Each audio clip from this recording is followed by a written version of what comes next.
Bradley Martyn grew up active, competitive, and obsessed with sports and video games. He spent a lot of time outdoors, riding dirt bikes, snowboarding, and skateboarding. Early in his life, he was an average student, but was decaying at recess. He watched his older brother play sports, which made him want to play when it was his turn. He went to the gym for the first time at age 15, hoping it would make him better at football. He was a loud kid who was hard to get to shut up. He found out early on that he was very competitive through his love of sports. He was obsessed with athleticism. He used his competitive nature to strive to be the best at everything he put his time into. Bradley Martyn lost his father to suicide. He said that he used that emotional energy from that loss to drive him and create light for others. So, looks like Bradley Martyn didn't grow up rich. Looks like he didn't grow up poor either. Looks like he grew up in the middle class. And coming from middle class to being a millionaire influencer who owns a gym chain, has many other influencers under his payroll, looks like he's doing pretty good. But there's one question I want to answer in this video. Is Bradley Martyn a good role model? Their way of protecting is to attack other people out of insecurity. So people who appear to be very macho, very aggressive, are actually riddled with all kinds of insecurities. He's actually very insecure. I'm not going to fall for his bullying tactics. This is his website, the website for his gym, Zoo Culture in Encino, founded by YouTube star Bradley Martyn in 2015, offers top-notch fitness and community.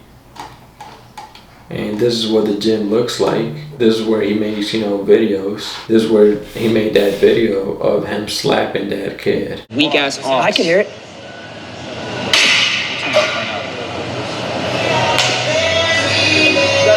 That's just funny. That's just funny. Give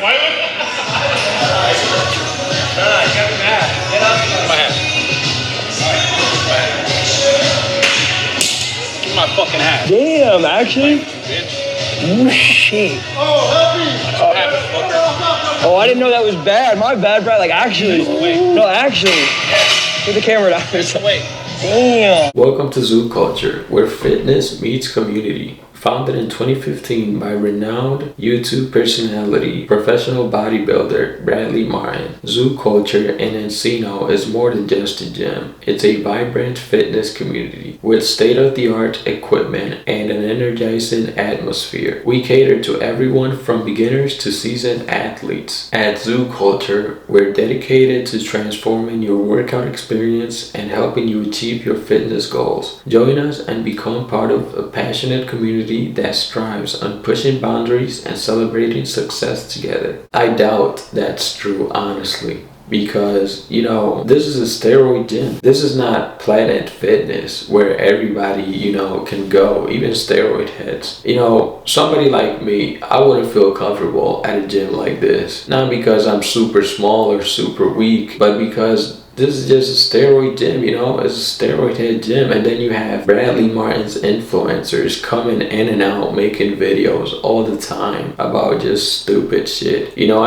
Personally, I just wouldn't feel comfortable at this gym. Also, this gym is super expensive. Just for one day of working out here, it's $60. $60 just to work out there. With $60, you can get a 6 months membership at Planet Fitness. And then the monthly membership at this gym is $125. $1,380 a year just to work out here. It just doesn't make sense. It's not affordable at all. It's an overpriced gym, in my opinion. Now, maybe Bradley Martyn would be a good role model if he didn't try to convince others to use steroids, because steroids are very negative for the body, for the brain, for your reproductive system, and even your self-esteem. Once you're forced to stop taking steroids, you're gonna go back to being a regular sized guy. And then, you're so used to these muscles that come from steroid use that when you're a regular sized guy, you no longer see yourself as, having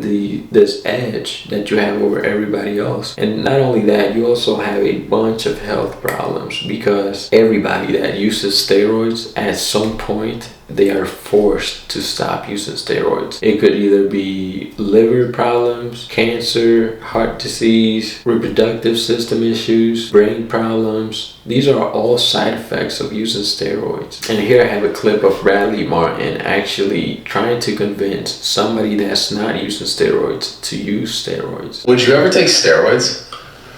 No, bro. No. I mean, not like nobody should take it. I just wouldn't even. Never? No. Why? I was just curious.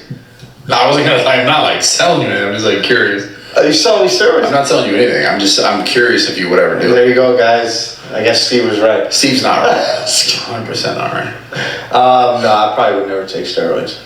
Smart. Way too young for that, to be honest. I know, right? Yeah, you're way too I young. know, it's too young. Well, at any age, you should never take steroids. You know, it's a drug, basically. It's like you're too young to take crack. You know, at any age, you shouldn't take crack, right? Way too young. 21 is way too young. Maybe not, though. No, it is. It is. I think so. I think you still got, that natural potential. The fact that you haven't actually trained consistently. If I'm all jokes take aside. steroids. No. I think I'm going to take. No, you shouldn't. You 100%. that guy? Maybe. Well, he is the guy. Now, the steroids mixed with his insecurity of baldness and this hat wearing problem he has where he can't go anywhere or do anything without a hat on his head. Now, the hat to Bradley is technically known as a safety behavior. He feels anxious about his insecurity over his hair being exposed, so he wears the hat to reduce that anxiety. Now, this is all well and good in dealing with that insecurity temporarily, but eventually the inevitable happens. His secret and his insecurity is exposed. So where does Bradley go from here now? Does he continue to be a slave to the hat and to his insecurity over his hair? I'll be honest, man, I was insecure about it. But I don't know why I let it go on for so long. No matter what I was doing, I felt like I couldn't leave the house without a hat. And is it about the hairline? Is he going bald? Well, I suspect it's a bit of all the above. If we take a look at these clips from a recent podcast that he did with his brother, you can see that his brother is also rocking something of a receded hairline. The difference, of course, his brother is wearing it in complete confidence, therefore making it a total non-issue. When you get a rare glimpse of Bradley's hair in his content throughout the years, you can see that there has been some recession and some thinning out. Other than some clips in the early days of his content, now the only glimpse you get is in times when he's fighting and his hat falls off. And it's always followed by a quick scramble to get that hat back on. You know, this is a mix of bad features that wouldn't really make him a good role model. Now, the video you saw just a few minutes ago of Bradley Martyn slapping the kid, I feel like Bradley Martyn is justified for doing that, really, because this kid did that in the most disrespectful manner you can possibly do that, especially to Bradley Martyn, who's opened up about his insecurity about this hat wearing problem. So the kid knew he was insecure about that, and he decided to strike him at that, at where he's most insecure at, and the kid paid for it. Now, Bradley Martyn felt bad about it, invited the kid back to his gym, and let the kid slap him back. I'm not a full palm. I missed. No, I missed. I hit the beard, bro. That was such a weak slap. He didn't even take this hat off his head. But yeah, you know, Bradley Martyn letting the kid slap him back shows growth on his part. All this insecure behavior of Bradley Martyn also leads him to challenge some of his guests that are professional fighters on his podcast. He challenges them to fight. He asks them, do you think you can beat me in a street fight? Now, Bradley's been expressing a lot of these qualities we heard, talking about him being 260, often challenging a lot of his guests and a lot of other people online to street fights. Huh? You think you beat me in a street fight? You're way bigger than me, right? Like, you say you weigh 260. 260. I'd beat the out of you in the street. No, I would kill you. Now, what are the true effects of steroids? Anabolic steroids can cause severe, long-lasting, and in some cases, irreversible damage. They can lead to early heart attacks, strokes, liver tumors, kidney failure, and psychiatric problems. And as if that's not enough, anabolic steroids are harmful because they can lead to long-term problems with the brain's structure and function. These changes in the brain can affect behavior, personality, decision-making, mood, or memory. Also, some people who have used anabolic steroids over a long time report symptoms that mimic those seen in Parkinson's disease. Anabolic steroids are a type of medication that mimics the effects of testosterone in the body.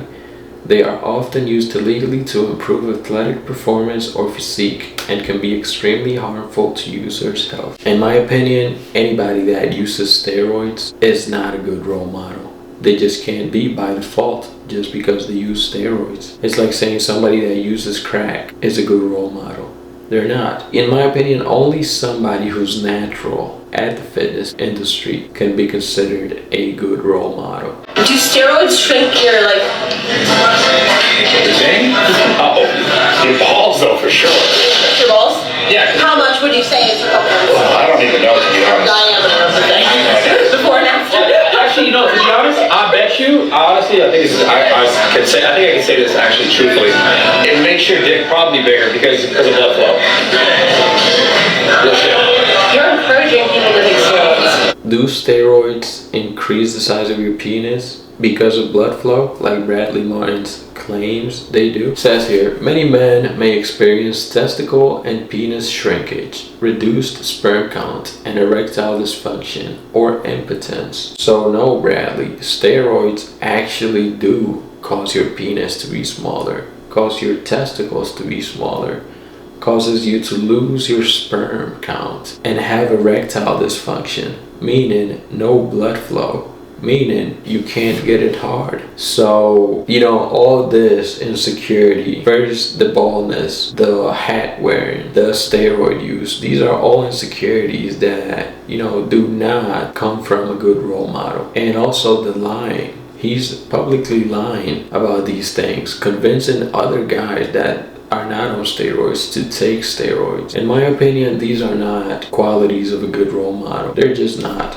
no matter how you look at it. Now, somebody that looks up to Bradley Martyn and is natural eventually is gonna want to take steroids. And with steroids come a bunch of problems that Bradley Martyn is not pointing out. Bradley Martyn has never said anything negative about steroids. How could he? That's his life. That's how he makes his money. When one day Bradley Martyn is forced to stop using steroids, you're gonna see the true Bradley Martyn. He's going to be a regular sized guy. And when that day comes, Bradley Martyn's going to have a bad day. Anyway, that's my opinion on the subject. I do not think overall Bradley Martyn is a good role model just because of the steroids, the insecurities, the lying. Now he is admirable because, he became a millionaire by, using the steroids, using his physique, the social media platforms he has. But it's just, this is the good and this is the bad. It's like way up here. So there has to be some sort of balance for you to be a good role model, in my opinion. And with Bradley Martyn, there isn't. Let me know what you think about this. Do you think Bradley Martyn is a good role model? I'd like to hear it. I'd like to hear why too. And yeah, that's the end of this video. Bye. I'm sipping on promethazine. I can't put down the cup.